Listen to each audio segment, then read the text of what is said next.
Are we ready to call the meeting to order, Stan? We are. Oh, Scott's here. Okay.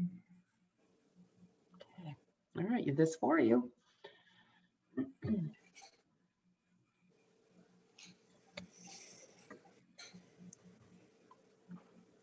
Hello, Scott. Well, Hi, Scott. Okay. All righty. So we probably have some things we're supposed to do tonight. Start going through the budget lines. Yeah. Yeah, there's that. Listen to the enthusiasm.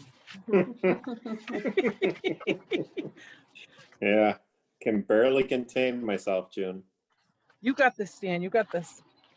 All right, I have one question right off the bat, Margaret. Sure. So on your spreadsheet that you have put in the Google Drive, Yes.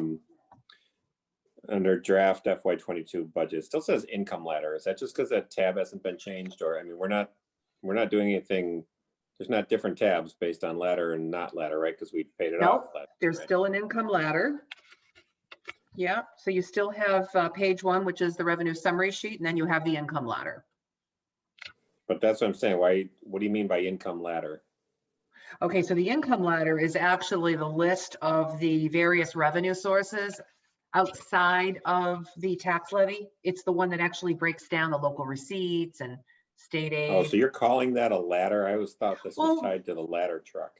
when I arrived, it was already called a ladder, so Got it. I've just run with it. Okay. I thought that last year when we were flipping tabs, there was ladder truck and non-ladder truck. And that's why I was confused. That's what ladder was last year, yes. I understood you, Stan, although I like you didn't think that Margaret was still talking about the truck. That Okay. truck is paid. That's not Right. coming up again this year. All right, so we want to be looking at FY22 summary. Yeah, would you like me to start to screen share? Oh, have you called the order yet? Sorry. Okay, but I thought we did. Okay, all right. If we didn't, I call this meeting to order. Okay. All right, I'm going to screen share, and actually we'll start with the income ladder. And just so the committee knows, Dennis and Molly, the rest of our administrative finance team are in the audience for any questions for them. So I guess we can just kind of walk through. June, please. The team has met a couple of times in the past few weeks, and so we've gone through these revenues time and time again. So June, please interject as we go through if there's anything that you think of. Okay. All right. So we'll start with state aid. This is the top of the income, the sources of fund sheet. We'll call it sources of fund sheet. So the state aid is based on the governor's projected, the governor's proposed FY22 budget.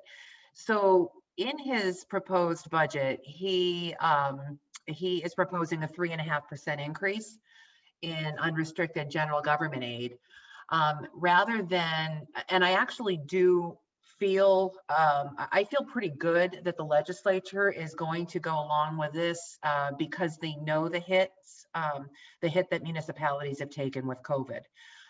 They also are seeing a revenue stream from the federal government for cities, towns, individuals, businesses, et cetera. So I feel pretty good if we keep the $214,087 level funded from the FY21 actual.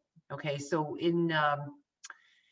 for our budget, for our FY21 budget, we had no idea what was going to happen to local aid. So we dramatically reduced it, and the actual came in at $214,087. So we're not projecting the 3.5% increase, but I think that we're we're on good footing to keep it level funded from the FY21 actual. So these other amounts are the actuals that are showing on the FY22 cherry sheets, showing the governor's proposed budget. So what we're projecting here for state aid is $241,869, an increase of about, $40,000, a little over $40,000 from our projected FY21 state aid. Local receipts. So, hey, June, would you like to walk through local receipts? Would you like this section? I can. I mean, it's pretty much self-explanatory on most of the items. Okay. We've kind of looked at what's come in so far this year, any type of information that we've come across or heard that, would affect any of the items. The tax, motor vehicle excise, we're going to go with 500,000. Figure that's pretty safe. I can't remember exactly what it was that we had collected.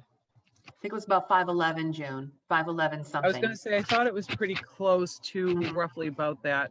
The meals and the hotel tax, we're going to definitely shoot low because right now the amounts that have already come in this year are pretty low. So, especially rooms are, room tax is dismal. the meals tax has actually been pretty good overall, but I think that's because people have been doing some takeout, which is great. Let's see, what's the next one? The interest on personal property, we pretty much just level funded that. The payment in lieu of taxes, again, that's a level that's pretty much based on the values and the tax rate. So it will go up usually a little bit, but not usually a ton. So we're pretty confident, at least we'll get the 77,000. And that money's coming directly from the state too, so. The in lieu of taxes, some of that comes through Hudson, Bolton, and the MDC, what do they call it now? MR something. The state money. And MWRA. yes, there we go. One of those acronyms. Okay. And then the next one, fees and charges. We're going to do level. Again, other departmental, we feel, level funding. The licenses and permits, we did bring that down. The building permits have been pretty steady, except they are a lot less than what was anticipated this year. So it looks like right now, looking at the numbers, we're probably going to come in a little short this current year for that 120. So we dropped it down to the 92. Fines and forfeits, we're going to level fund that out. Most of the fines come from court fines, and that has really declined over the last couple of years due to, in general, the police aren't pulling people over. Interest on investments, we've level funded that. I mean, right now, it looks like, I think we were on track with that number. And that's pretty much it as far as we're basing it. We're trying to stay as conservative as possible, just so that way we don't get ourselves into any trouble, because I don't know. I don't want to speak for everybody in the team, but we all feel that it's probably going to last a little bit longer than what we had hoped. And we just want to make sure that we're covering ourselves in the town, just a little bit safety net. Hey, June. Yes. I know it's not a big number. I'm just curious what is included in fees and charges? Fees and charges are items that are charged for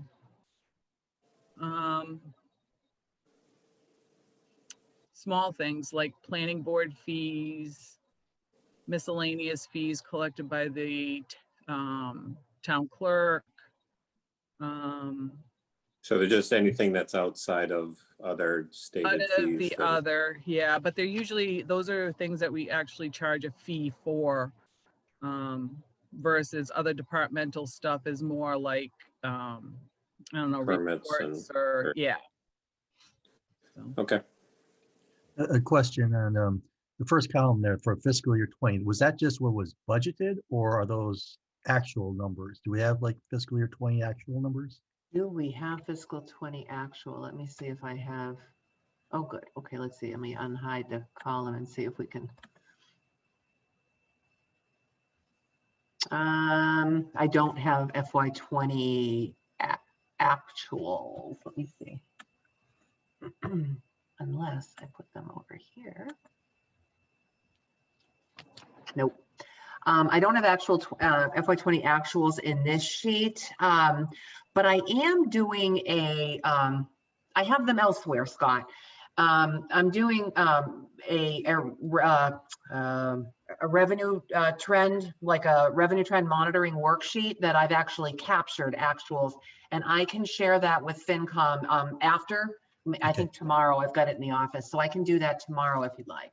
Okay, yeah, it'd be good. I just curious to know, it's like, don't need to know down to the dollar, but Yeah. what are the actual numbers? I mean, the totals.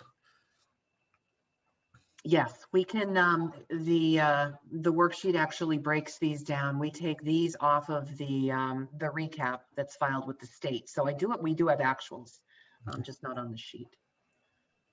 Also, Scott, if you are interested, I do believe that my town report for fiscal year 20 is up on my webpage, and it will show the actual dollar amounts that came in for 20. Okay, There you go. And it'll actually compare it to what was budgeted, just. okay, good, thanks. Okay, so moving on, we'll go to other revenue sources. We do not, last year we used $9,000 from assessor's overlay surplus, you might recall, for utility valuations. There was a separate, DOR has since now incorporated those every year, so we're not going to be pulling money from assessor's overlay surplus every single year to fund this, because now it's a recurring revenue. So we are not proposing any funding from assessor's overlay surplus to the operating budget this year.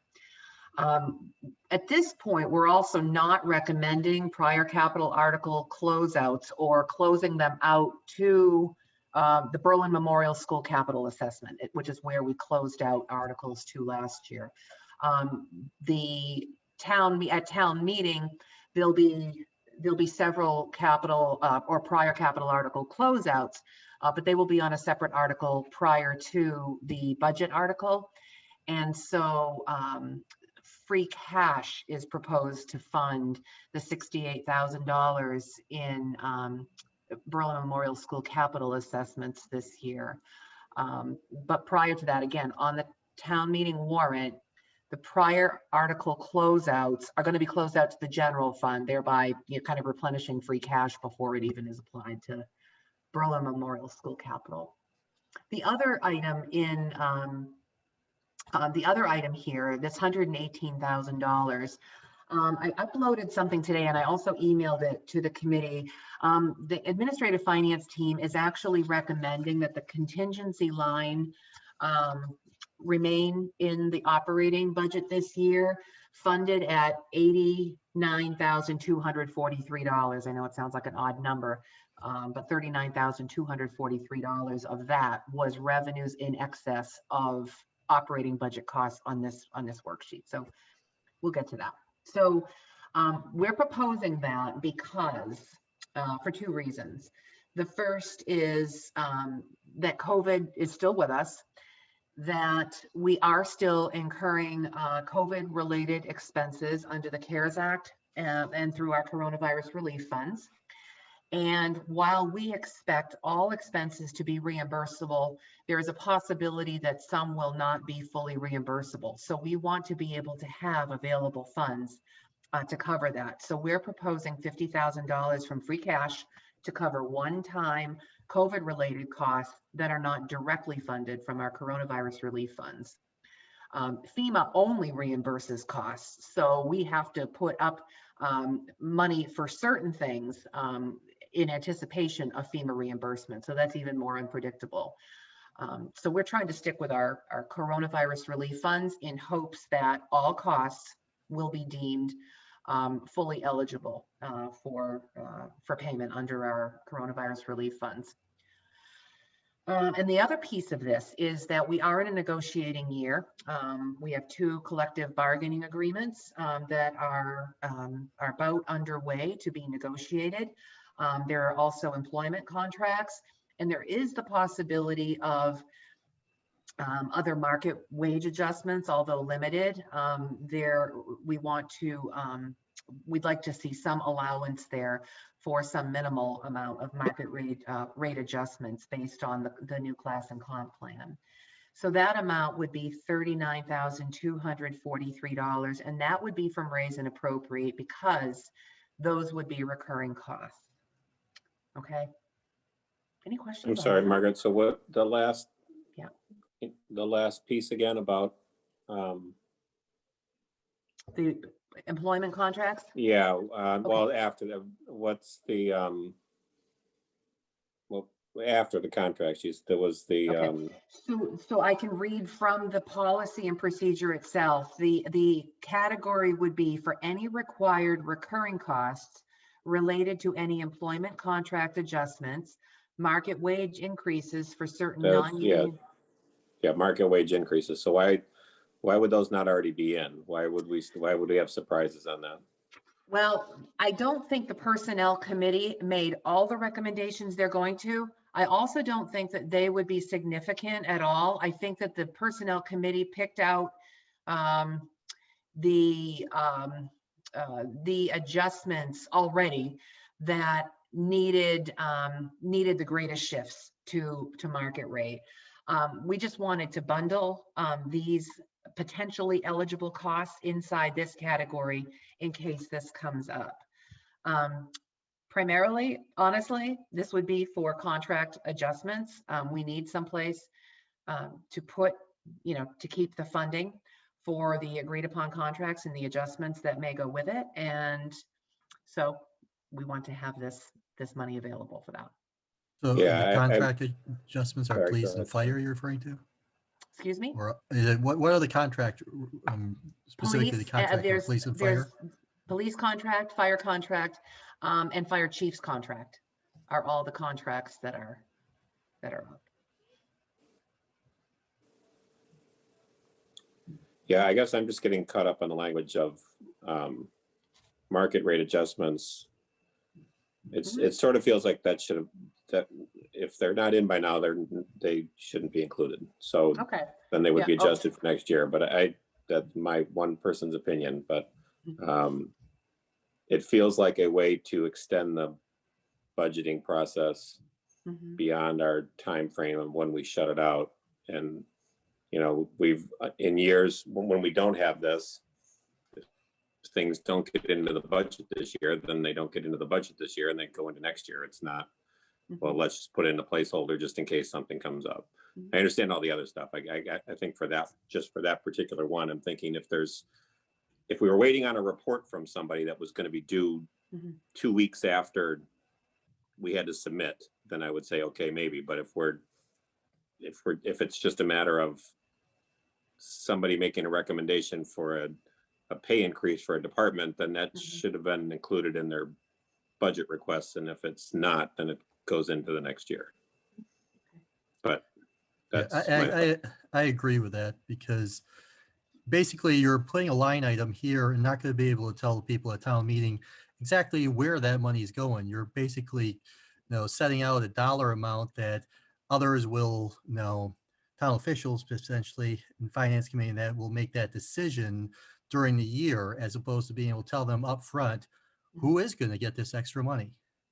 And it's coming from raise and appropriate, which is like a double slap to me. Yes. Okay, I think June has a question or a comment too. If I may, just to throw it out there, as far as some of the thought process behind this is that where this year we've been working with the HR consultant and they haven't finalized all of the changes or suggestions.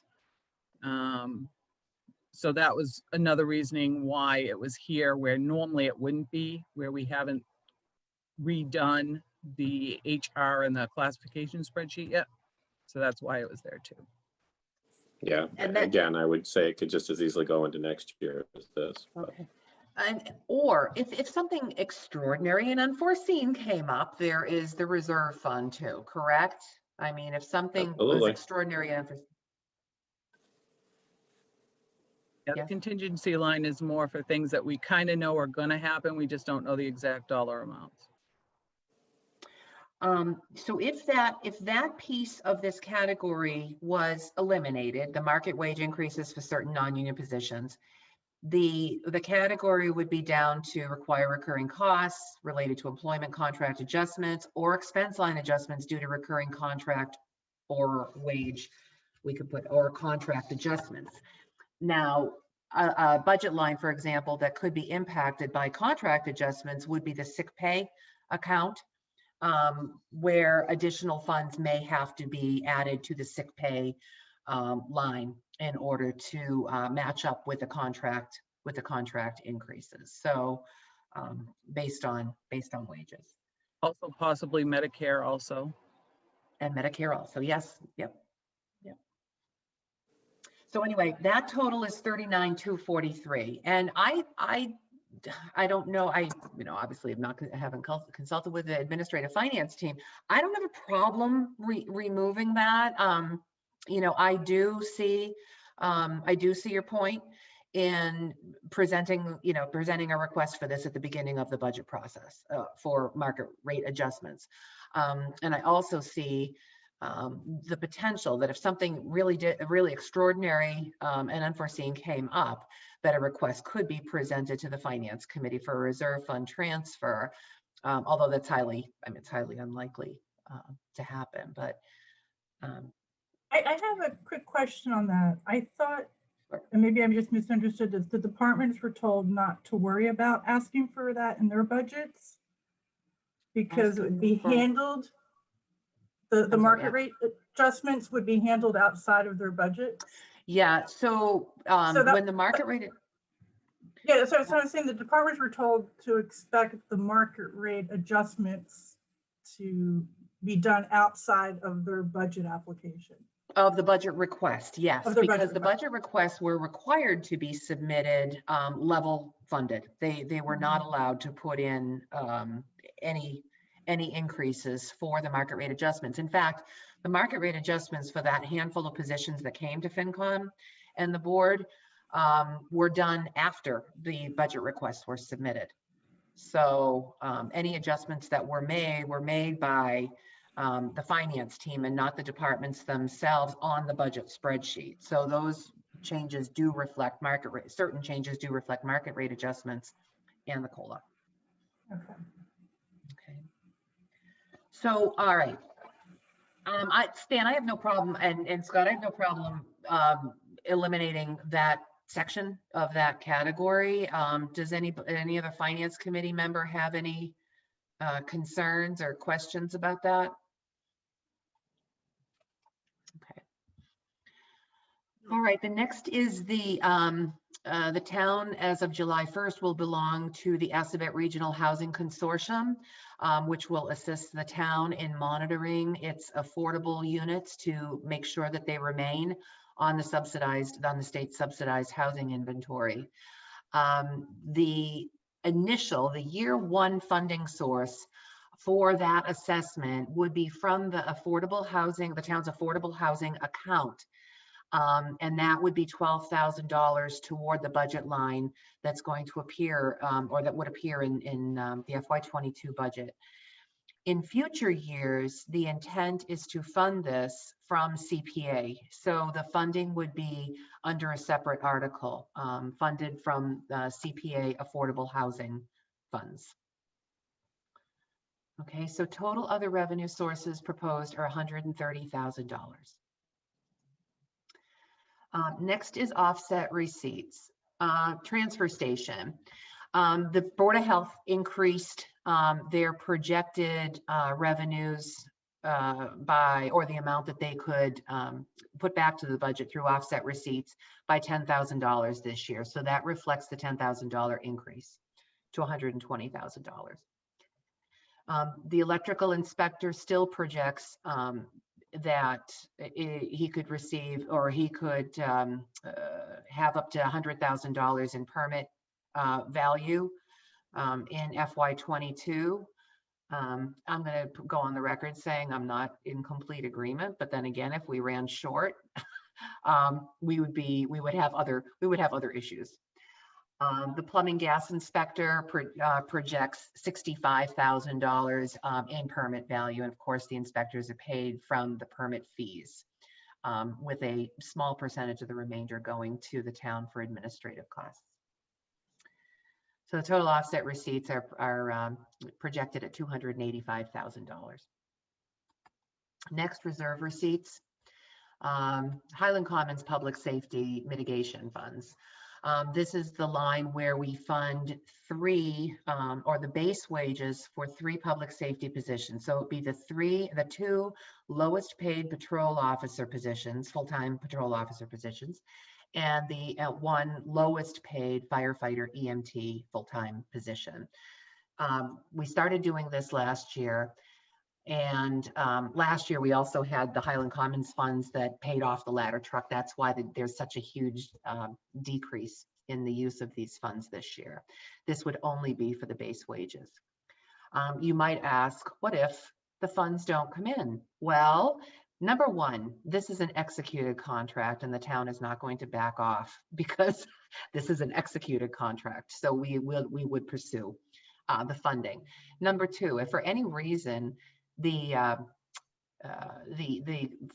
payment does not come in time for town meeting, and it has, to my knowledge, it has in prior years, the administrative finance team would recommend funding this particular section from stabilization, provided there is a commitment that refunds the stabilization fund the amount from Highland Commons Public Safety Mitigation when that money is received.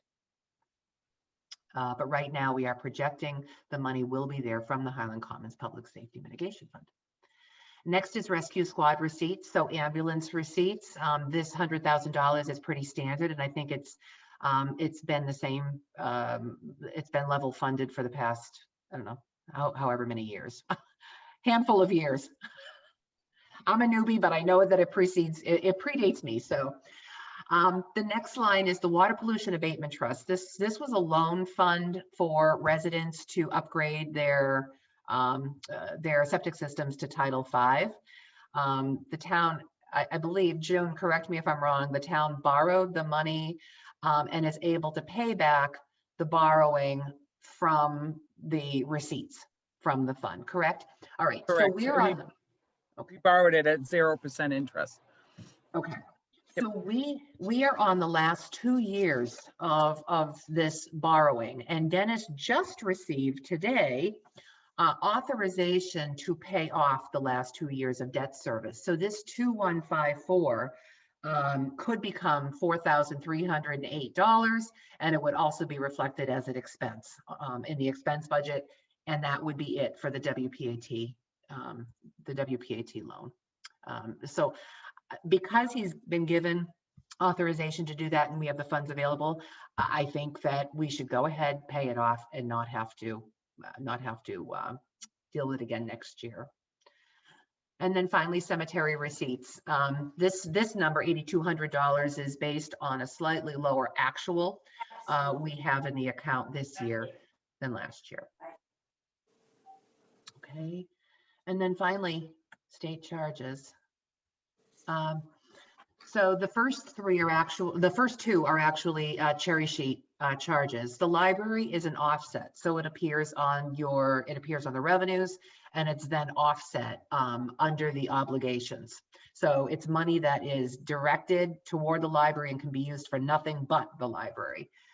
Then the next one is state charges. So that could be anything from transportation to mosquito control to any other type of assessments that appear on our cherry sheet. These two numbers are the numbers that appear on the governor's proposed budget for FY22. And then finally, assessor's overlay.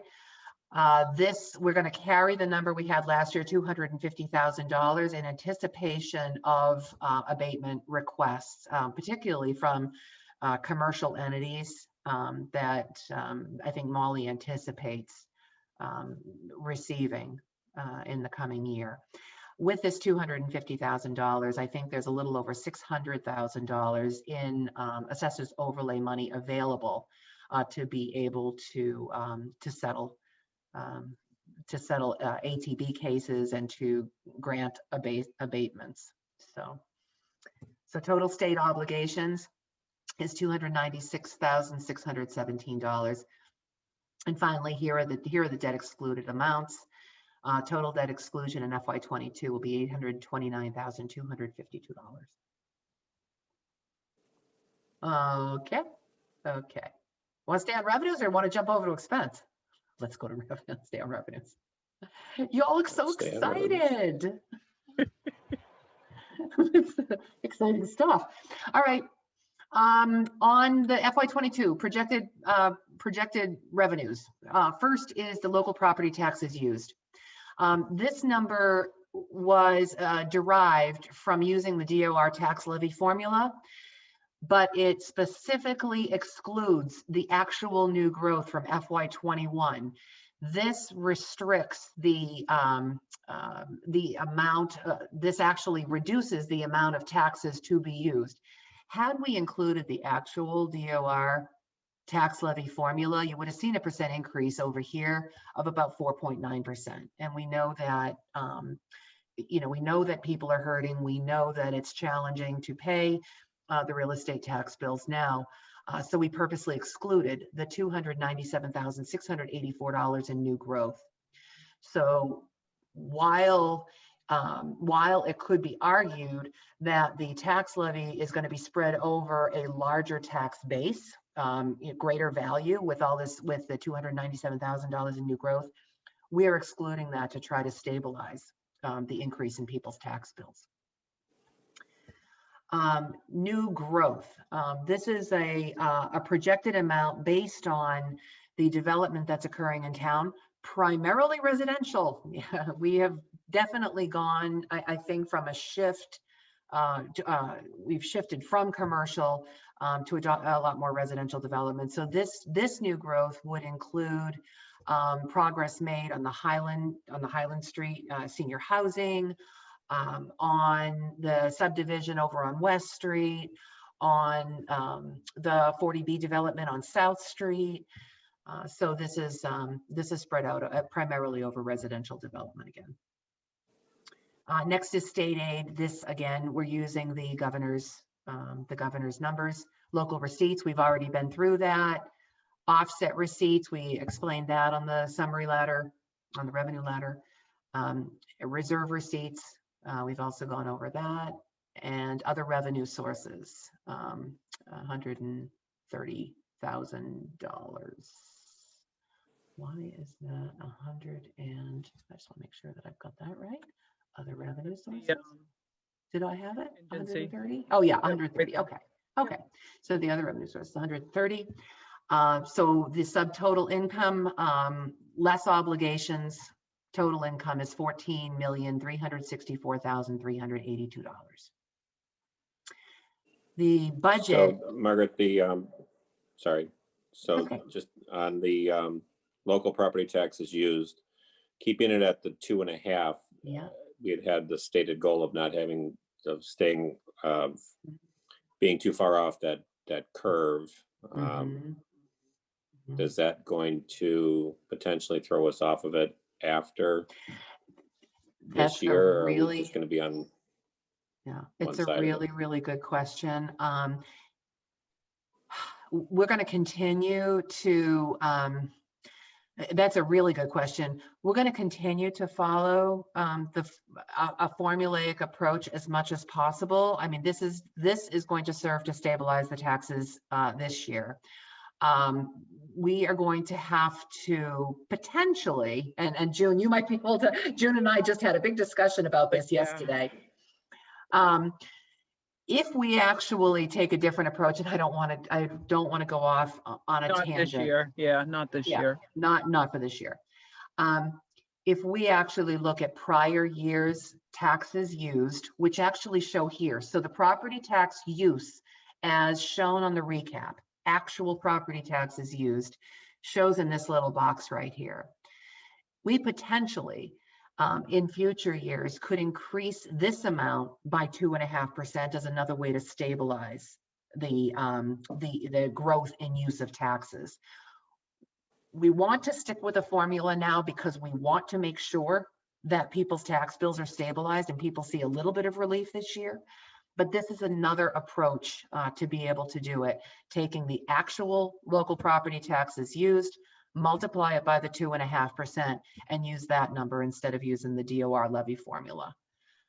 But again, it's number one, it would be a higher total than what we're showing here this year. It would be a higher total than this. And number two, it's really late in the game and it does deviate from how we've tried to do things. Every I don't know year, if that answers your question. well, every year we have a lot of variances that we have to do our best guessing at amounts. Last year and this year are just crazy just because there's so many variables right now that we've never seen before. On top of we have no idea what's to come or which way we're headed. So something as simple as a commercial property's value going down would mean that the taxpayers of the residentials would have to pick it up. So we're trying to stay in the median without making too much of a dip or too much of an increase at this point in time, just because we just don't know what's to come. And this was part of the idea behind eliminating or excluding the actual new growth in this use of local property taxes number. Because if there are any, this would hopefully help alleviate shifts between the commercial tax burden onto residential, the residential tax base. So we're just trying to keep the use of taxes stable. I know that didn't probably answer the question completely, Stan, but that's kind of the best. Yeah, I don't know that we really could answer. I mean, We're hoping that there's not a huge dip, but yet we don't want to overtax people if we don't have to, you know, I know, Right. just to keep it even. So it's really hard though this year, just because we don't know what, I mean, Molly might be able to talk about it better as far as the values, what the values look like in the areas, but like, you know, the building department is saying that we're still building. We So are. yeah, I mean, it's never been my favorite thing. Like that's what wish I it don't was about the DOR. way back when it used to be so much easier before we had the split rate, because we'd be able to really say, okay, this is how much the taxes are going to go up, where with the split rate, it's just so hard. Plus the, you know, small business exemptions and all that kind of good stuff. But Well, so hopefully we've answered your questions to the best of our ability. And we do think that this, either this particular formula, this particular plan is going to help, is going to result in stabilized tax bills in the coming year. Okay. I don't see really much change unless something drastic should happen between now and Oh, town please. meeting. But No, no more That happened changes. last year. That was last year. Okay. Oh, all right. Expenses. The bottom line expense budget, the way we have it now, the draft FY22 expenses total $14,364,382. Part of that, you know, the balancing that out was partly due to the contingency line item and the recurring funding that would be going toward those contract adjustments. But And that's still, I mean, we're like right on there. I mean, No, that's, no, go down, Margaret. What he's Yeah. looking for is down below. maximum budget calculations. Okay. This is the amount of excess levy over the debt exclusion amount. So the debt exclusion this year again is to $829,252, and that's no longer a preliminary estimate. Oops, I can't change it. Okay. But we have $305,126 in excess levy capacity above the 829,252. So total excess levy capacity of 1,134,378 Yeah, of unused tax levy. right. No, I get that. That actually, June, wasn't what I was after. You Oh. gave me way more credit. Well, you gave me way more credit than I Oh, deserved. okay. It sounded like I actually had a salient and pointed question there. No, it was, we are exactly at balance. I mean, to me, that looked like we were Balance. exactly at balance, not having Balance. revenue surplus. We are based on using that, the figures that Margaret had up top. If we Mhm. decided you wanted to change any of the expenses or Up the here. revenues, then those two numbers would have to be matched out. Yeah. Right, but I mean, kind of a stated goal is 2.5% on property taxes, and our other numbers are pretty roundish type numbers, and and all had justifications, and yet we're magically balanced. Not It just seemed, magically. it Well, seems too yeah, it just coincidental. didn't happen like that. Well, no, but it's, Until we talked about that recurring funding for the contingency line item, that recurring funding, that raise and appropriate amount was 39,243. So until we actually put that money in the contingency line item, the revenues exceeded the budget amount by 39,243. That's where that number came from. You know what I'm saying? no, do Okay. that again. All right. So if we had taken, If we decrease the expenses by the 39,000 for the contingency, that Yeah. would leave us an extra 39,000 in revenue, excess in revenue. excess revenue. Yeah. So that would Right, become part but of that's what I'm levy. saying. So it's just that's exactly budget. That's why, I mean, it puts us at exactly a zero. That's right.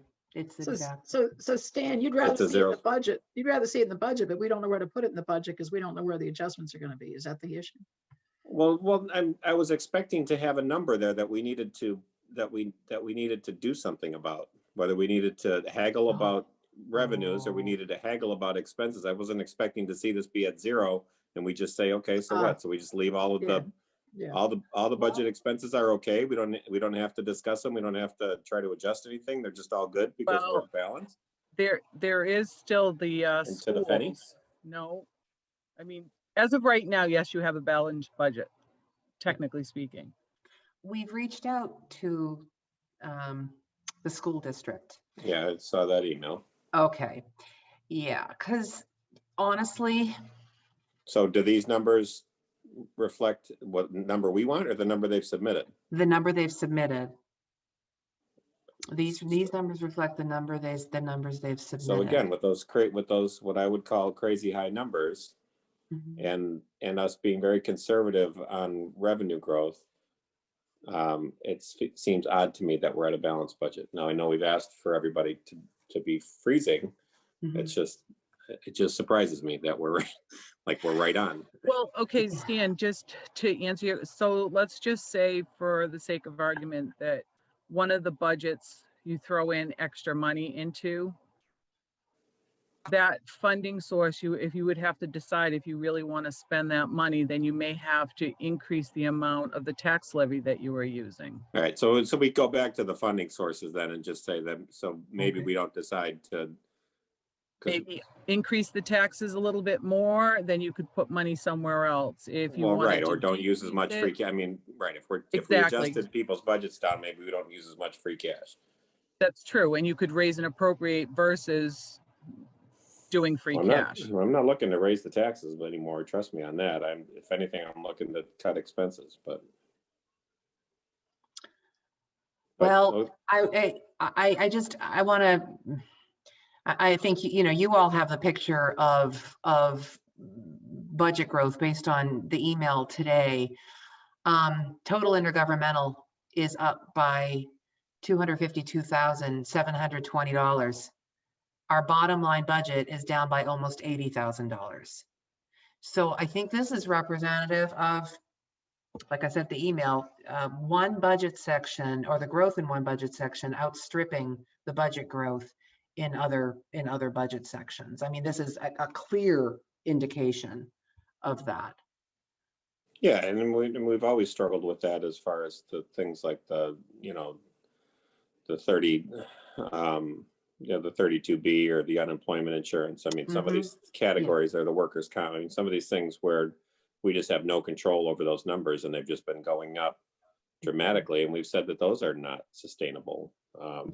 Yeah.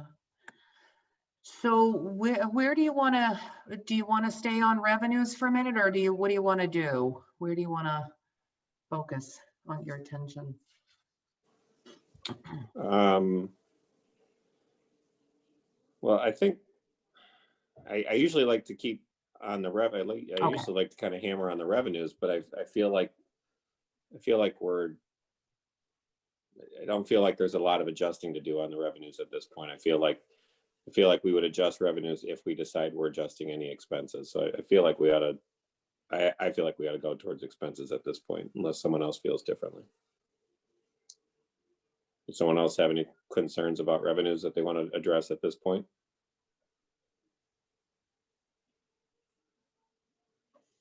Don't think Deafening so. silence. Crickets. Yeah, I don't think Anyone so, awake Stan. out there? Yeah, I'm awake. It's all going kind of fast, and so I'm assimilating it and then thinking about, is there a question? And then we're on the next thing already. So, Yeah. and I see we have some actuals in this sheet, so you can look at it. You can look back Yes. on the revenues. Yeah. Yeah, man, I don't think there's going to be a lot we're going to do with revenues. I mean, I feel like, unless we're adjusting something dramatically on the expense side, I feel like the revenues are kind of taking care of themselves here. Like, I don't think we're not going to change new growth. We're not going to change state aid. I mean, the only thing that would change would be property taxes used, and that's a number that I don't want any higher. So The only other think thing I'd you like could it do lower. is if you wanted to use more free cash to do something. Right. Well, we don't want to use free cash for the recurring. But if you use the free cash, then that would mean that your total dollar taxes will go down a little bit, Right. which could mean a refund to certain people or companies or businesses. Right. What is the free cash balance right now? The free cash 1.2. balance prior to the certified free cash came in this year at $1,756,358. That's before any anticipated spending. Right. Okay. I'm sorry, what was that number again? Just since we're $1,756,000. No, the anticipated spending. Sorry. Oh, anticipated spending is, hold on, let me just add that up. I put the sheet up in your thing. I can tell you right now.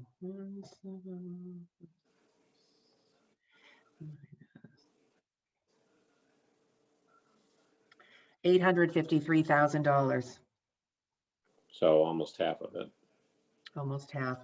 Now, the Finance Committee's free cash guidelines indicate that the committee would like not less than 25% balance, 25% of the free cash balance remaining for free cash generation for the next year. So for FY21, that would have been $552,000. So you have far more than that in your free cash balance.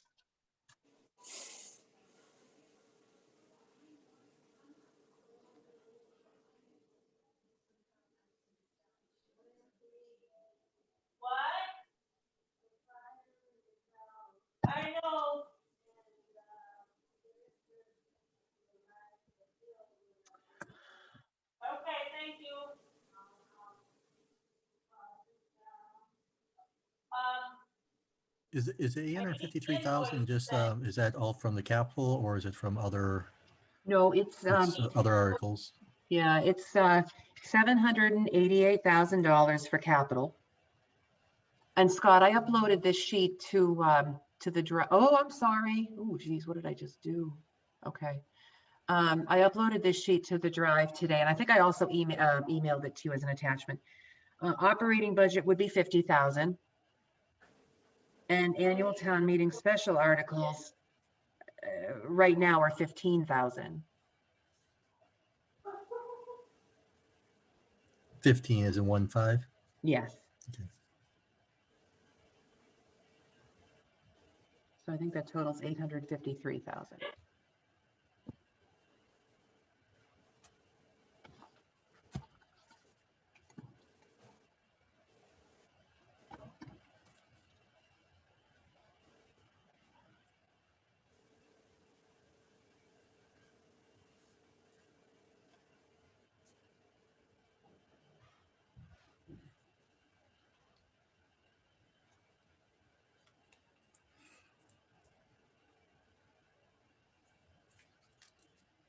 Can you bring up the capital plan, what the numbers are going to each thing? I know we had the proposals. I hadn't seen the actual, at least what capital planning Yeah, is let me recommending. show you. I did the spreadsheet and put it up so I can show you. Oops, hold on for one moment. I have to go back into the drive. Oh my goodness.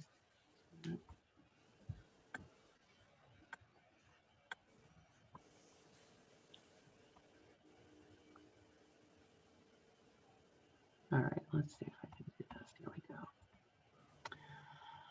All right, where is it?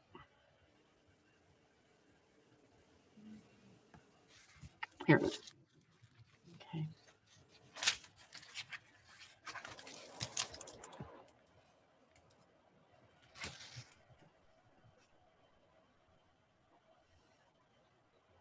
Okay, here it is. Let me. Can you see that? I can. Yep. All right.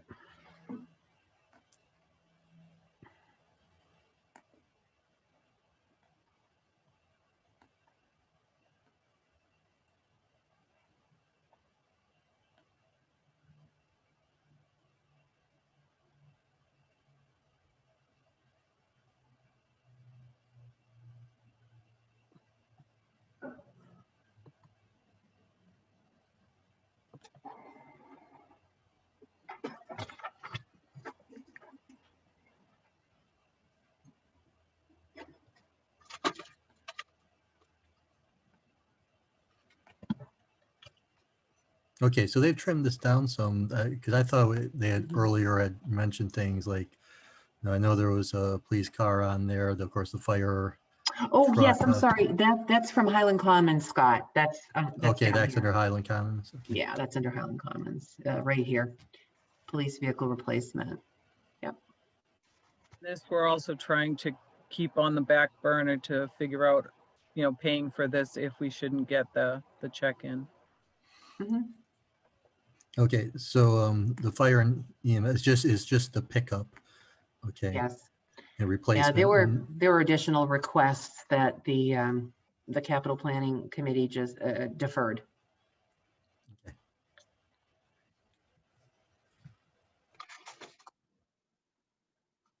So this one that you sent out today, Margaret, that was attached, Mhm. has hold on hot top and on contracted tree removal? Or is It that has not? whole. It doesn't, not on hot top anymore. I think hot top is actually capital planning committee actually did recommend that. The contract tree removal was deferred. That would, because we are trying to pursue a joint purchase through a grant of a bucket truck. And Dave or the highway department has 10 days of contracted tree removal in the budget. So the capital planning committee deferred the $60,000 for contract tree service. Contract I tree. was gonna say, they've been taking down trees. Yes, so- they have. Yes, they have. That was another consideration. Yep.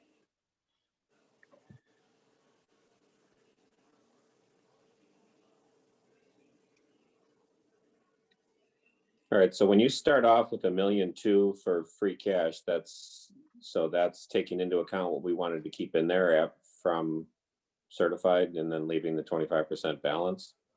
Well, yeah, it started with 1.75 million. Yeah, I'm sorry, I'm looking at the attached from your email from today. Oh, yeah. So according to your guidelines, you would the goal would be to have not less than $552,543 as a base. Okay, You actually have $903,358 remaining after this.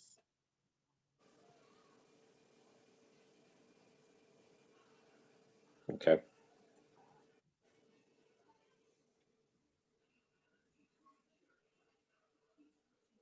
And can you scroll down to the, Sure. from the Highland Commons? So we're expecting almost 600,000 for FY21. Yeah. Is that what, is that expected, or is it, do we have? It's already been billed, so we are expecting it. Okay, it's been billed, but not in It's- hand. Well, it's Correct. at 594, right? Anticipated FY. That's right. Yeah. Yeah. What we have in hand are the first two numbers here. So essentially 47,000, a little over $47,000. And, you know, provided we get the funds, this is probably going to be the largest, June, again, correct me if I'm wrong. I think that this is probably the largest balance we will have remaining in the Highland Commons Public Safety Mitigation Fund. Typically that gets spent out pretty quickly. I think it's important to kind of save some. Lovely to have 1 year's worth there to use, so we're not like waiting for this check to come in at town meeting. Right. Yeah, that would be, But That that's would be just my own delightful. personal thing. Well, let's see if we can make it happen, June.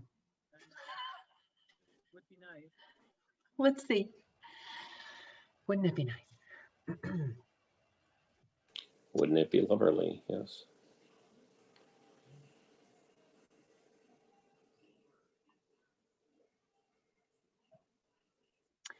So any questions on this? It's in your budget folder, so it's there for your reference.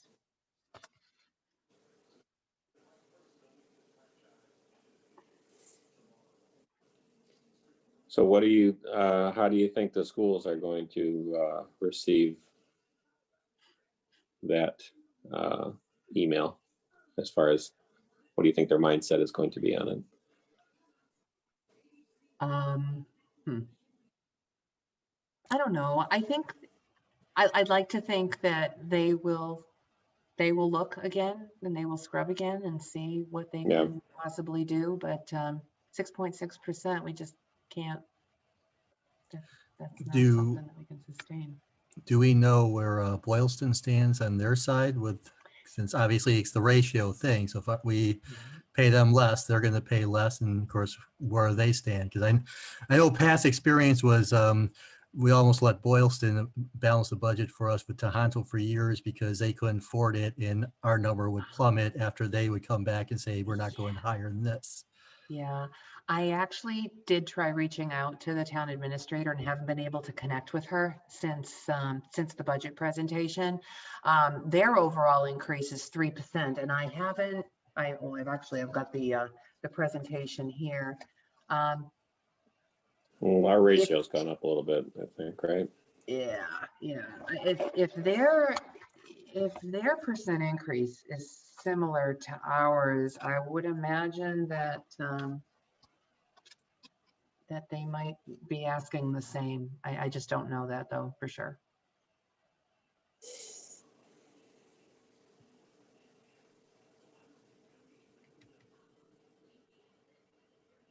Well, what is the mechanism? I mean, if we say no, what is the mechanism for? So if we say no, can I stop sharing the screen? Or Yes. you do it yourself? Okay. If we say no, or if Boylston says no, it's going to be just like Scott mentioned. So it would require under the statute that the school committee goes back, reviews the budget, makes adjustments, and comes back to the towns with an adjusted budget. That budget adjustment could be $1, or it could be something meaningful, as requested by the towns. So that's the mechanism. If we say no, because we're a much smaller percentage overall, it's actually a bigger bite off of their budget. I mean, because It was like if we were 1/3, they're 2/3. If we said we need 10,000 less, Yeah, that's going to reduce Boylston section by 20,000. by So 20, they had right. to knock off 30,000 off. I'm not sure, forget exactly the ratios, like similar to that. And so what our no is going to be, what is our target number, the actual whole number, if we were closer in the percentage of the target? I'm sorry. I mean, what would be our actual whole number, looking them to what would our actual whole number that we're targeting to have ours reduced by to get a percentage that's, no. I mean, we want to lower in 6.6. What is our actual target percentage we're looking for? And what would that whole number be? Because then you could figure out kind of how bad we'd be looking at, how big a number Tonto would have to knock That's a off. great Assuming question. Boylston doesn't do anything. Yeah, that's a great question because, well, it's a great question and it's not a question that I asked. It's not a question or it's not a comment that I posed to them. I didn't give them a target. I essentially said 6.6% is not sustainable. So I didn't actually specify a target number. I mean, if the finance committee would like to Well, I suggest. mean, we gave them the target number of 2.5. I mean, We gave told the them. target number 2.5. Overall, they came in at 2.6, right? And that's, But that showed an through- effort. It showed an effort. However, it was in areas that really aren't going to make a difference next year. Right.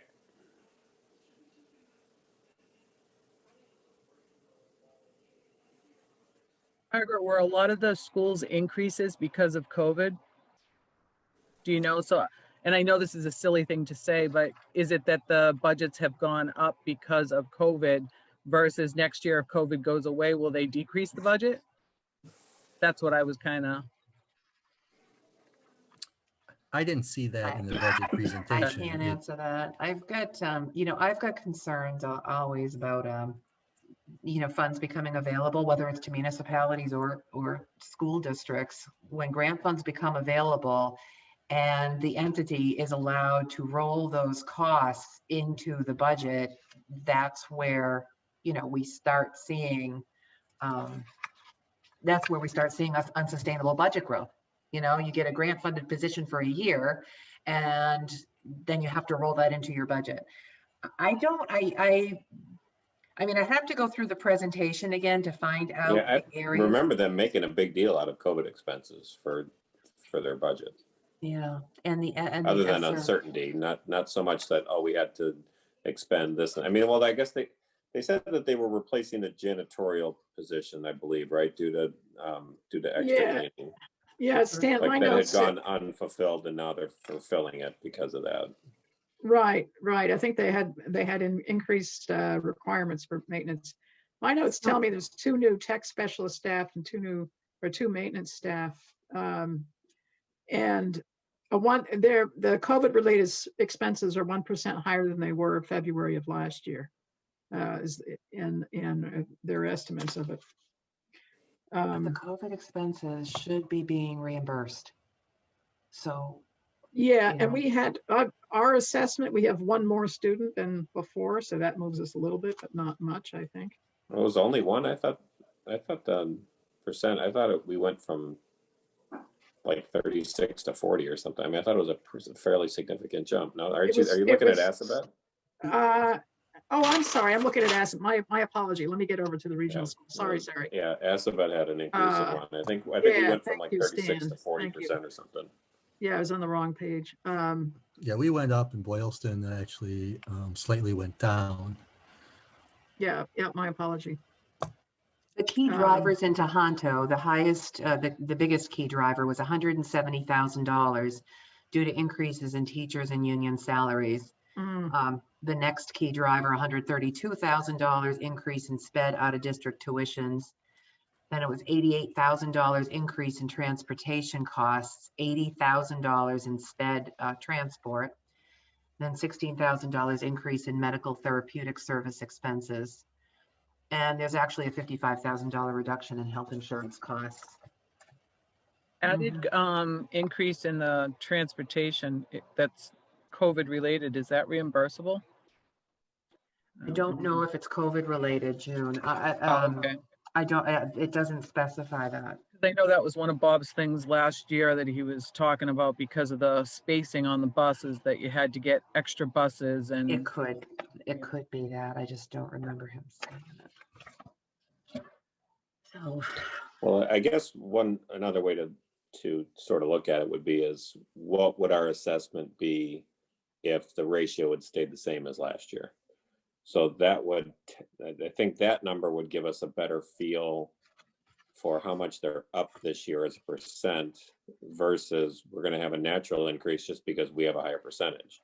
So, I mean, that's where you have to grin and bite the bullet, just like we do when there's an increase at Assabet. We don't have a lot of choice. We have to, I mean, if our percentage of our kids is up there, then that means we have to pay a higher assessment. That's just the nature of the beast. and interestingly, if we look at FY20 to FY21 on our Tohoto assessments, Mm-hmm. our Tohoto assessment went down it went down about $110,000 or $115,000 from FY20 to 21. Whereas Berlin Memorial's assessment went up, looks like about $250,000 thereabouts. Right. So the BMS one is always just whatever they're doing within their budget. The Tohono one is driven by the percentages. It's driven by how many students are Berlin and how many are Boylston. I mean, it's clearly driven by their overall budget, and then you have to divide it by the two schools. So, and you're right. He does have a chart in here somewhere. He showed the chart where with enrollment. Oh, he knows where it is. I thought we went from something like 36 to 40%, and I don't know if that 4%. Yeah. I mean, 4% of their total budget, I think, is a significant. That's probably going to account for a pretty big chunk of that 6%. Resident enrollment by year. So we went up. Berlin went up 3 students. It's only 3 students. We went up by 3 students. Boylston went down by 9 students. oh, that's a big difference. So you're right. The ratio is a little closer than it was. And actually, if you look at those numbers over the last like 8 years, it's pretty much had been separating. Boylston getting bigger and bigger, and we were very small. So this is the first time it's contracted, completely switched on us now in a number of years. Yeah, so that makes for a double whammy. Mm-hmm. The numbers were getting smaller, and then when it flips, it's like being on the wrong side of that curve of the proverbial tax curve. Mm-hmm. Mm-hmm. Because I mean, I got to say, we often, I mean, I'm often picking on the school, on the town school, on our regional and our BMS budgets, and always saying that Assabet's does such a great job, but we always just kind of take Assabet's number and just say, oh well, we got to go with it because that's our number, and when our student population changes there, we just go, okay, well, that's our assessment, we got to pay it. And we might need to have somewhat of that attitude towards the schools, because our numbers go up. That's what's going to happen, is that we have to pay more money. So at BMS, it's a different story. I mean, that's them and their budget, and if we need to keep it at a certain number, then that's much more in our control. But the Tohono one is not as much in our control. I mean, Tohoto's under our control too. It's just that we have to recognize that. I mean, that because it's a ratio, when we ask them a dollar amount, it's going to be a much bigger dollar amount from that to make the cuts. Exactly. But we really do need to identify a true dollar amount for them to come towards. I think, I mean, the email is a starting point, but without giving them a specific target, it doesn't give them anything to go for. I mean, it's like, okay, they can come back at 6.5, was it 6.6, and then come back at 6.5. I mean, we really not give them enough guidance. Mm-hmm.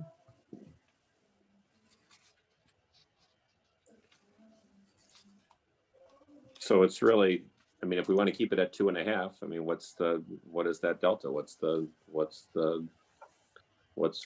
What's the dollar amount of 4% equals? I mean, what's the total assessment? Well, our 2.5% number was their overall budget, right? And they came in at 2.6. It wasn't a 2.5 of just the our assessment. Well, the assessment came in low, wasn't it? It was the Berlin Memorial that came in. Yeah, one the of them bigger was increase, right? slightly off. I'm trying to find the my PowerPoint on that. Well, did I upload it to your drive? Find out. I'm looking at it. I'm looking at the PowerPoint.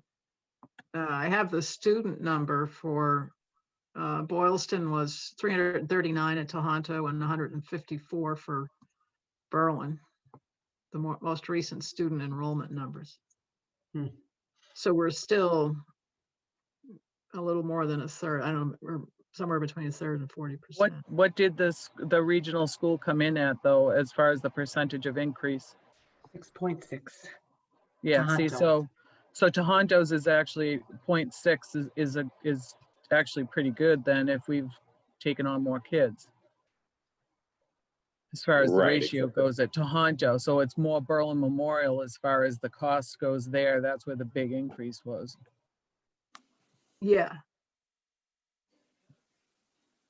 Yeah, the assessments for Berlin show Memorial at 2.5%, Tohoto at 6.6.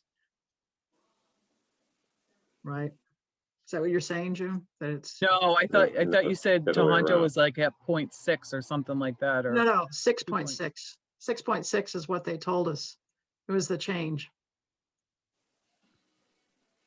the total for Tohonto Wow. or for the total for the school. For Tohoto.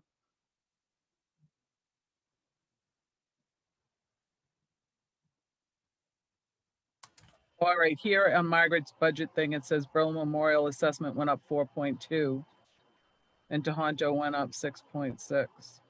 Oh, okay. What am I looking at? I'm looking at a Oh. percent change. I'm looking at, Looking at the spreadsheet, this thing. no, I'm looking at the slides that they gave us. Yeah, I was just looking right at Margaret's numbers here. Yeah.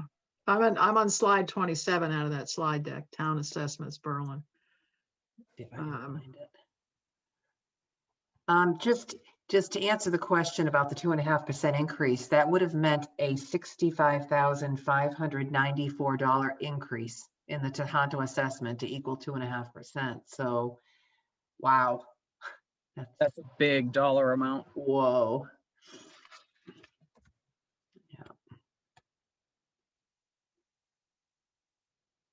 I'm sorry, what's that again, Margaret? A 69,000, 2.5% increase would have been $65,594. an increase over last year, you mean? Yeah, For Memorial, for No. Tohoto. Tohoto. Versus Mm. 172,000.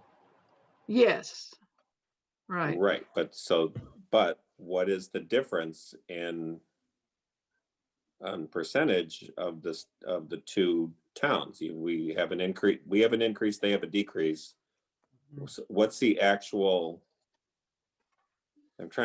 How do we even get to that number? Because how do we hold that number steady from last year and see what their actual increase is this year based on assessment from last year versus operating costs? Because if we have a higher percentage of students, we're going to pay a higher percentage of the assessment, and it's going to mean a larger percentage increase this year than last year. It's not that Right. their budget overall might have only gone up 2.5%, but our portion of it's going to go up 6% if our ratio goes up. Right. That's what I'm saying. Mary, what did you say that the total overall budget at Tohonto went up? Was it 2.5, 2.4? Overall, Tohoto, combined. Total budget at Tohonto, not Berlin, but Not our section, but everything. my notes say 4.3% is the total increase at Tohoto. And I'm looking at the Boylston assessment and their change from fiscal 21 to 22 was 5.3% increase. Ours was 6.6. But I don't know how you get, then there's the capital money. I don't know whether that's part of that total number Yeah, that, no, that's separate from the ones That's on separate. Margaret Street, Well, because then, that went down. that can't be the two, the would overall work. number can't be less than the two schools' individual numbers. So we're mixing something, well, because you can't have you two know, components go up I have by the, yeah, you're right, Stan. I have the slides if it's helpful. I could, I don't know if I'm allowed to share screen, but I can show it. yeah, I'm looking at their budget, at their slides as well. All right, which slide are you on, Mary? I'm on slide 28 is Boylston and 27 was Berlin, and it breaks down the elementary schools plus Tohoto plus capital. Wait a minute, go back there. Was that a grand total? District operating budget summary. Yeah, I mean, like So somewhere around. Tohoto. See, if you Tohoto, look at right? Tohonto's It's total, 4.3. That's what I had in my notes. Yes, Yep. that is their number, 4.3. so their overall budget went up that. So it went over the 2.5. Yes, by that much. Correct. Yep. So if that number came in at 2.5, then what they were charging us was what we owed. That's what I was thinking, was that if they actually only went up to 2.5 on their overall budget, I get it. due to the ratio of children, yep, Yep. that's just what it is, but But that's not what they did. correct. No. But Berlin Memorial here, it looks like they're saying that they only increased it by 2.4. And on Margaret's sheet, it says 4.2, so I'm not sure why the difference is there.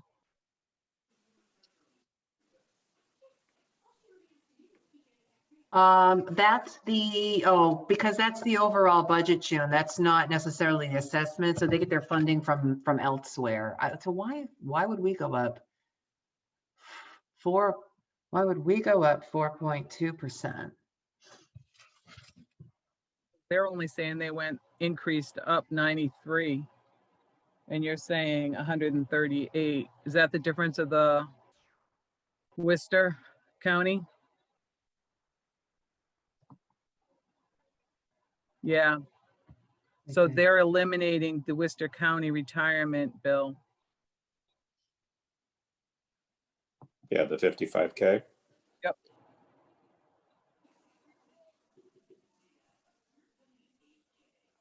So they're not including that amount. So what are they putting it in their circuit breaker or something? I mean, so that are they banking it? I think what he said in the presentation was that they were I don't know if it was this or something else. I thought they were applying a portion of it to their OPEB. It has to be, because they're saying it's 39 and you've got 33 here. I mean, 34. That's weird. 34 where, June? The Berlin Memorial assessment, you've got down 3.443. Yeah. And So they've under got the assessments, 3.9. let's see what we have here. I have to find, I don't want to keep scrolling. Yeah. It's annoying. Okay, town assessments, it's really close to the end here. So Yeah. revenues, there's the trend right there. So Berlin's percent of enrollment went up almost a full percent just in this past year. Oh, there's that That was even more than that. 3.443.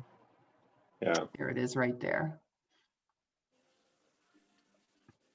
So that's what they did, is they included the transfer from town budget, which I don't remember transferring any money from them, but so we must have paid it on our end here. Is that what he's saying?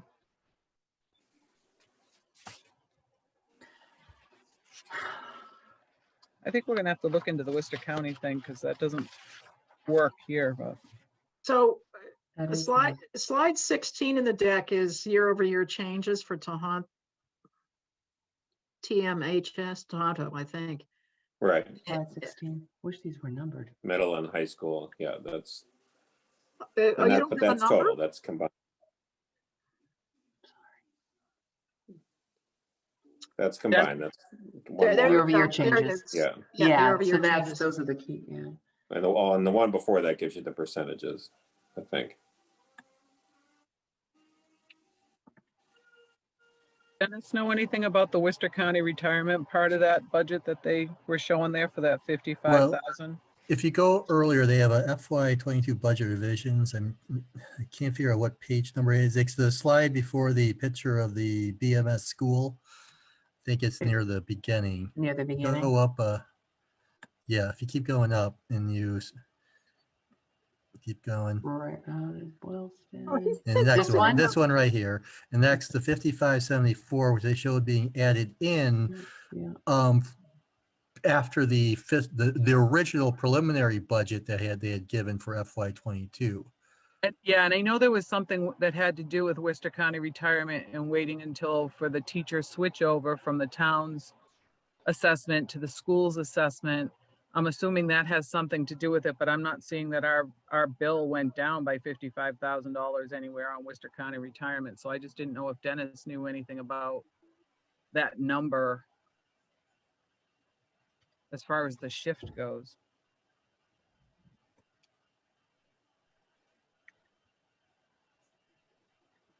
Because that wasn't like a physical check we wrote out to the school or transfer of funds. Well, if you go down also down 2 slides and you'll get the budget summary there, they show the same 55,784, taking that as a FY21 budget, and then the transfer as FY21. So me looking at that says that we paid for $55,000 worth of teachers in our fiscal 21 budget, which we're in right now. But we're not seeing a decrease next year for the flip. You know what I'm saying? Right, because I'm trying to figure this seems, so they had it happening in FY21 and 2 slides before. Margaret, do you see if Dennis is like available here? Does he know let anything me- about it, how it works? Because I don't know enough about it. Jim, the teachers are not in the Worcester. They were, region. no, see, they were the okay. non-teachers, and that's what we had to wait for the flip to happen. But I'm not seeing ours going down by anything. Yeah, and I had a note that I think in Boylston, he said there were 3 people that retired. So there was early retirement. There was something there that. Dennis's mic is open, so Can you hear me now? can hear ya. Yep.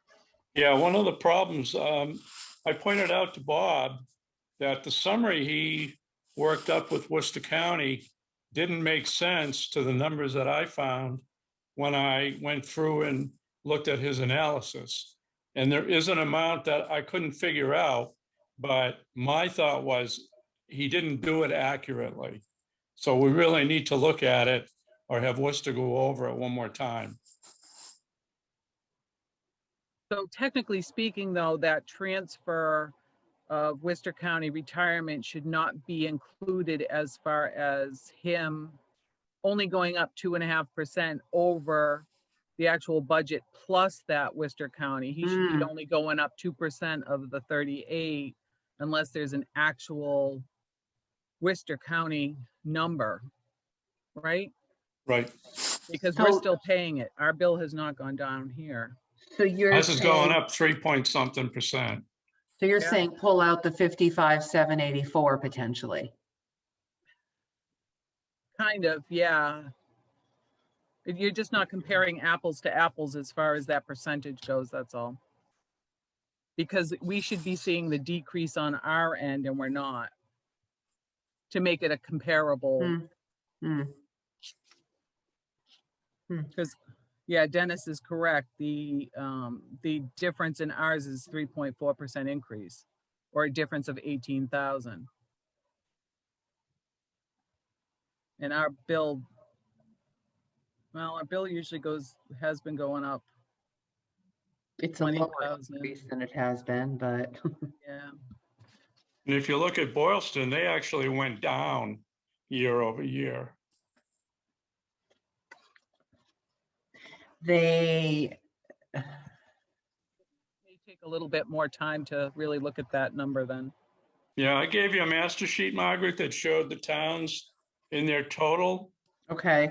I don't know if you have that, but all we right. went up 3 point something% and Boylston went down. Oh, quite a yeah, bit. but, okay.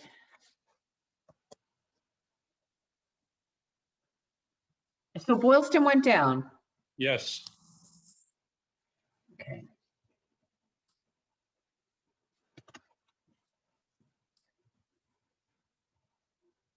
I think we need to, yeah, I think we need to talk with Worcester County Retirement again too.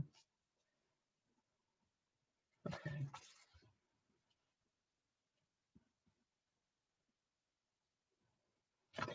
It's not like additional staff has been added in Berlin, so I don't really, I'm not getting it.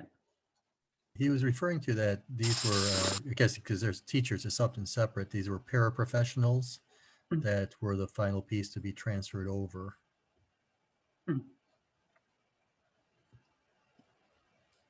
Yeah, that's what my note said, is that this transfer lagged behind other costs that were transferred to the region from Berlin Memorial.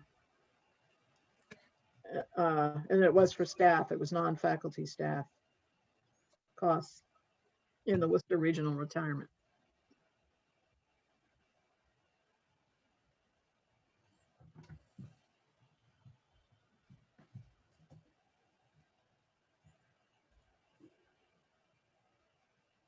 Huh.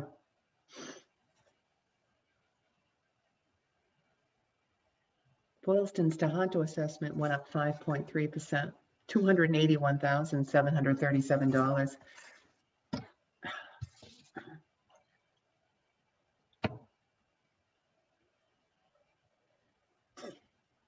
Right, we determined their number of students went down. Yeah. Yeah. By 9. Yeah. Yeah. So it's not like I don't think our 6.6% is out of whack. It's just high. It's just a big dollar increase.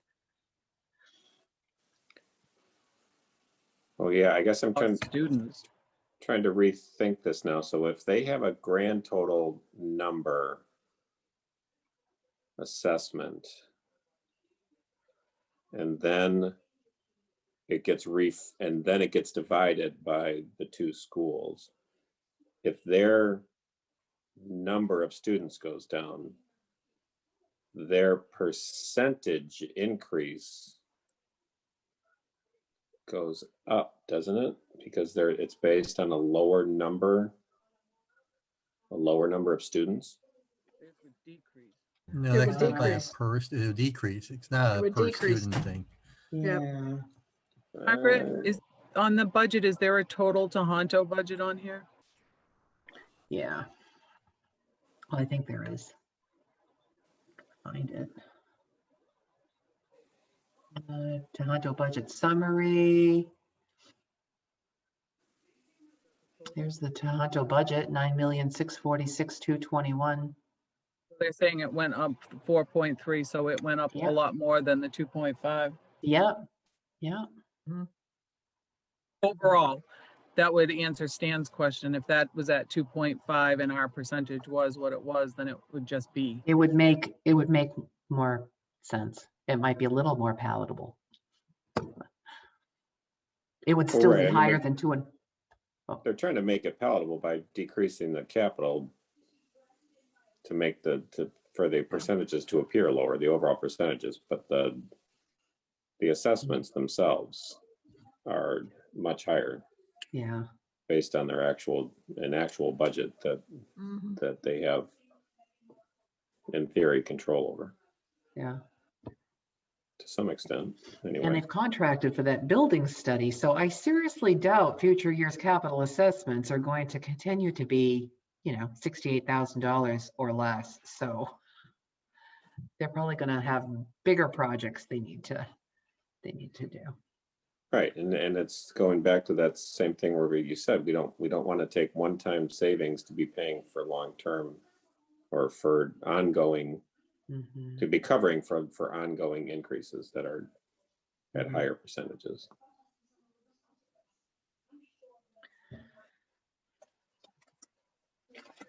Well, I'd like to go back to that. I want to go back to that slide that that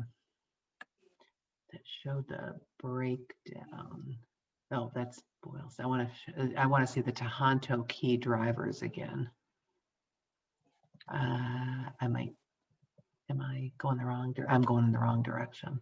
It's slide number 16, and actually the pages should be There it numbered. is. Yeah.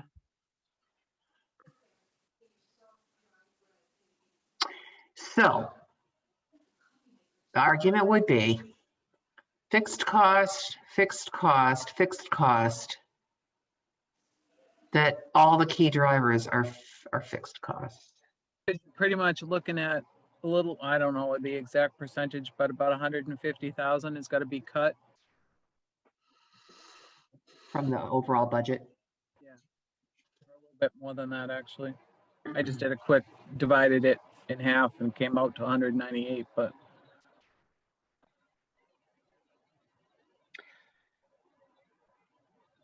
I just don't want the trade-off being that they use their ESSER funds for some of these recurring costs. That's not going to help us in the long run. Well, I mean, they're going to make the argument that they have no control over the special ed costs. Yeah, well, I was just going to ask about that. The 132,000 increase in sped out of district tuitions. What does that mean? What are they talking about? It means they've had increased students who are who have special education requirements that are also out of district. So they're sending them elsewhere. And in fact, he didn't give a dollar amount to it, but he said one was anticipated residential placement. Yes. So I'm assuming that means they're sending somebody out to a school that they will actually even be living there too. Yeah. Okay. So this would be somebody that lives either in Berlin, Boylston, and then Correct. and then needs to go elsewhere out of the regional school for education. Yes. right. Yes. Yeah. So isn't that something that's going to be highly variable year to year? Yes. In fact, they pointed that out like that. I think they said 2 Okay, years yeah, ago, okay. it had decreased like 400,000 Yeah. because people had aged out or left town or something. I think they said they had aged out. And then the line below that appears to be related to, they say 80,000 of the 88,000 increase in transportation is for special ed transport. Right. pretty much. It's literally, most it's of- 200, yeah. it's $200,000 in special education. Oh, yeah, costs there's that they the- say they have no control over. Well, that's what June's looking for, right? Yeah, so the only thing they could, Yeah. I mean, in the 16,000, I don't think they can cut that either. Yeah. Yeah. Yeah. So what does that mean for Berlin? I mean, It means we have to pay 40% of it. that's what I'm thinking, Stan. I don't think there's anything here that's extravagant. I would say it'll be a nickel and dime if they can cut out 20 or 30,000. You'd be really, that'd be a lot, I think. Mhm. Right. Mhm.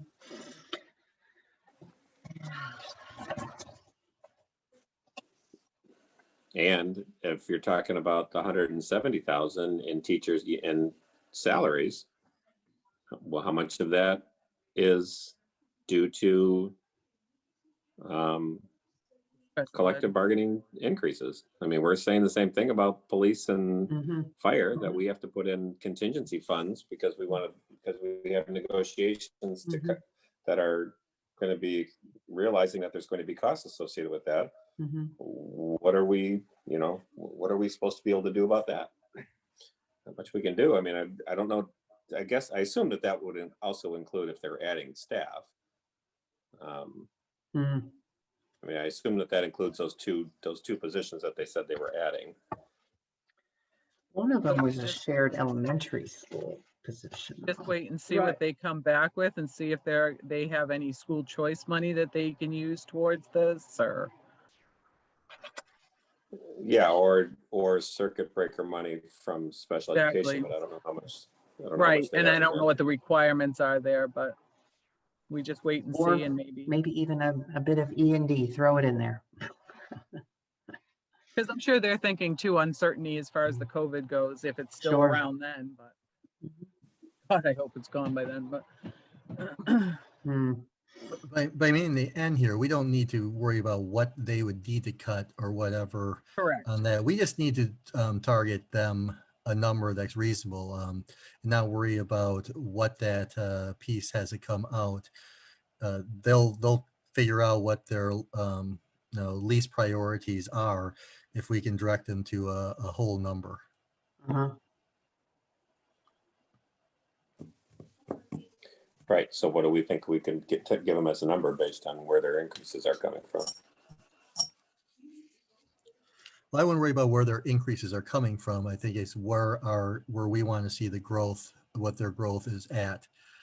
We don't worry about, I wouldn't worry about what their actual, what is causing their increases, as much as they need to limit their budget to a certain dollar amount. And basically a Well, target percentage. Yeah, but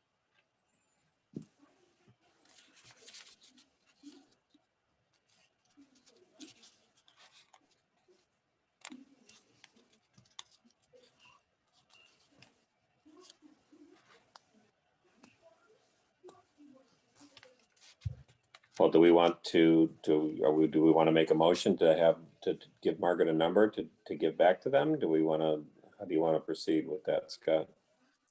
Well, I don't know if we've got the information right at the moment to decide on a just randomly picked number, as do a little bit of, can we just wait a week and do the our analysis of these numbers and give a growth rate that we would? Yeah, what do we have? What's on our agenda, Margaret, for next week? Final FinCom votes to reconsider any budget or warrant articles. All right, so we're supposed to wrap this up next week. Everything gets, in You theory, are, supposed to get yeah. wrapped up. Because March 17th, you need to finalize and submit your report and recommendations. Coming up fast. I did, I heard back from the superintendent. I know that that FinCom wants to try to come up with a number. I did hear back from the superintendent to say that they would review and get back to us. They'll respond by the end of this week, he said. So, of course, that's without an exact number that we've given Right. them.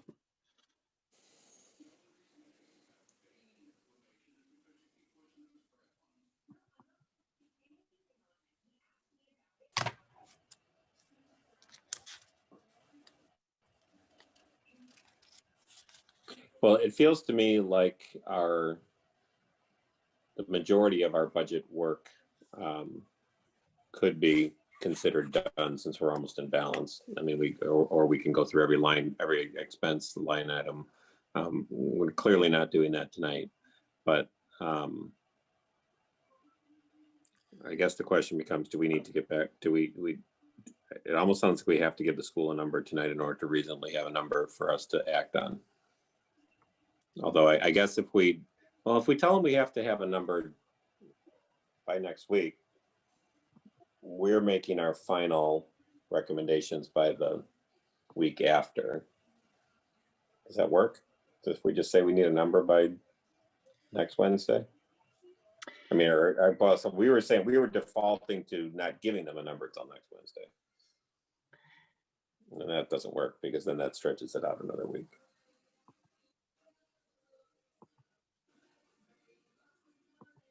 I feel like we have to give them a number.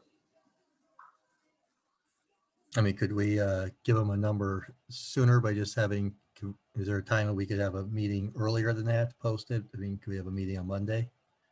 I don't know people's availability just to cover that. Yeah, or Saturday. I mean, something. Yeah, I mean, we only need, what, 3 days to post a meeting? 2. 2 days. Mhm.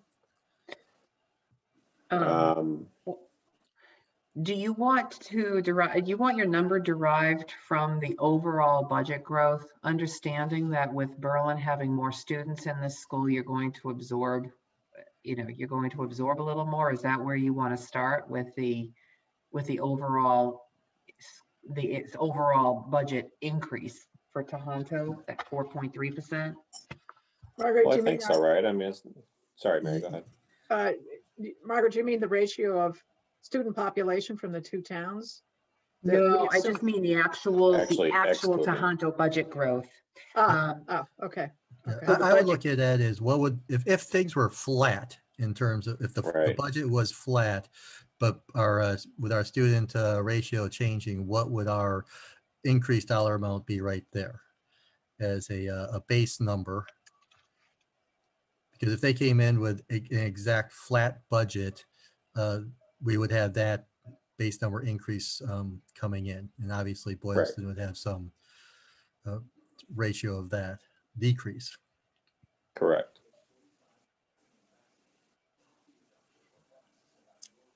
But instead of flat, we had given them guidelines that we didn't want to see it to exceed 2.5%. So you could look at it by saying that their number, as long as, if the overall number is not higher than 2.5%, then they've met our suggestion. And just because our percentage has gone up, our student population has gone up, we will have to be expected to pay more than the 2.5. Our assessment would be higher than 2.5, I should say. Correct. Mhm. So I guess what we could, I mean, if we wanted to actually give them a number, we could take last year's budget, multiply it by 2.5%, and apply our student population from last year as a ratio, and then that would generate a dollar number. But it's not realistic to have them reach that dollar number if our population has gone up. Or I guess we do it, maybe we just do it, then come up with 2.5% and apply this year's percentage and give them that dollar amount. But they're not going to hit the 2.5%. So I mean, we could give them that amount if we really wanted to, but they're not going to hit it. Do you want to think about it and email me? Email me what you're thinking. I mean, it sounds overall like you want to start from the actual budget. I think that makes sense. And then take a look at what Berlin's ratio is from there. Well, yeah, I mean, I feel like we need to look at last year's budget and what's a reasonable expectation for an increase this year, which we told them was 2.5%. Yeah. And then I mean, they're trying to get to that 2.5% by playing with the capital assessment. So the next question is, are we giving them 2.5 overall, or are we telling them 2.5 on operating and do whatever you feel you need to on capital, but you can't balance the budget through capital requests or reduced capital requests?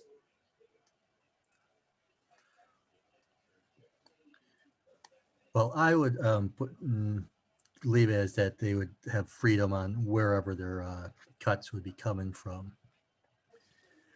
I mean, to be honest with you, I think they even would have personally, I would think they would even have the freedom of, if you gave them a dollar amount to cut from our overall budget, that they could even take it from BMS.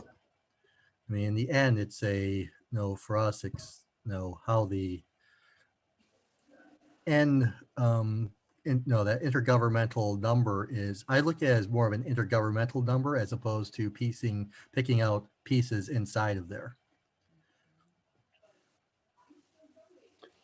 Yeah, the tough thing about that is if we give them an amount that they can potentially just save through reduction of capital expenditures. There's been this argument early on about the regionalization of the schools, and that if they're responsible for maintaining the building through capital improvements, and they're not given enough money to do that, what kind of condition are the schools going to be in when the building is, quote, handed back? So if we continue to allow operating expenses to increase and to just offset them by not doing anything physical to any of the buildings, that's going to become untenable at some point as well. So yes, we can just give them a dollar amount that says, you guys just figure it out.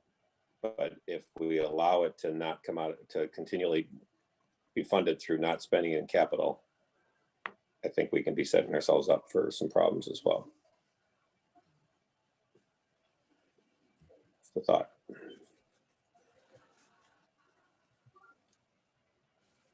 I hear you on that one, Stan.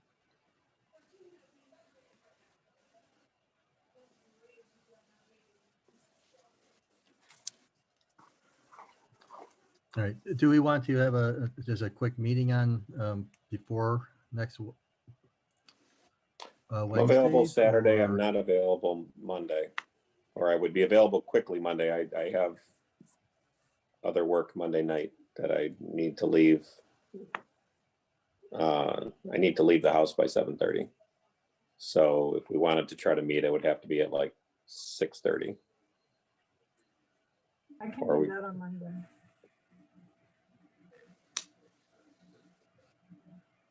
I mean, I'm fine 6:30.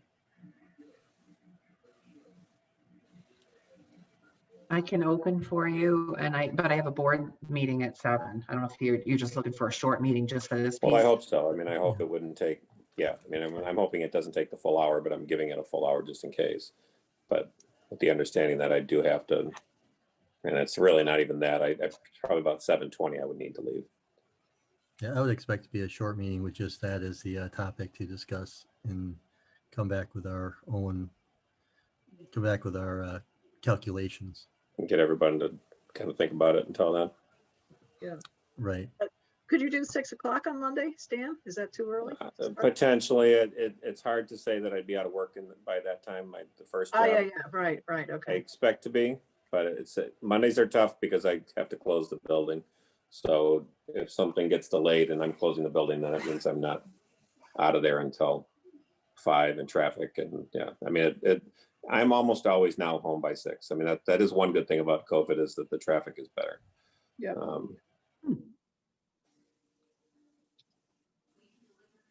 Yeah, I mean, we could say 6, Mary. I think we could comfortably say 6. Well, The yeah, other thing is that I could call in and put it on speaker for the last few minutes back, you know.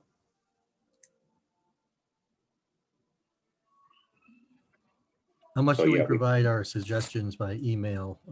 That'll be fine, right? To discuss at the Monday meeting. There's no.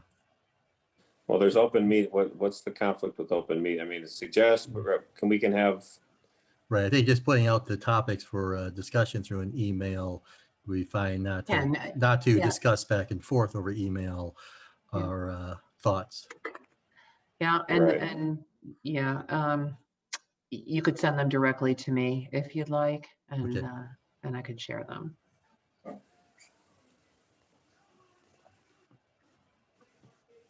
Okay, Yes. so we'll plan on Monday 6:30 at 6. or How about if we split the difference? Why don't we say 6:15? Okay. like how you think. Well,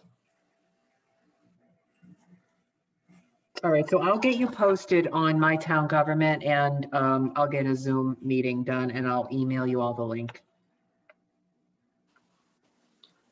do we have anything else we need to discuss tonight? I hope not. I mean, do we have anything else we have to discuss tonight? So I never, did Janet ever, Janet thought she might be popping in and out. Was she ever part of the? I didn't see her. No, I didn't see her come in. So we would need to reach out to her. I can reach out to her. I'll just send a, as chair, send out a reminder there, whatever, to the whole committee about Monday's meeting. So then she'll have that. Okay, and I'll send the Zoom link to everybody and get you posted. Sounds good. Okay. All right. Well, I would entertain a motion to adjourn then. So moved. All right, guys. Well, thank you.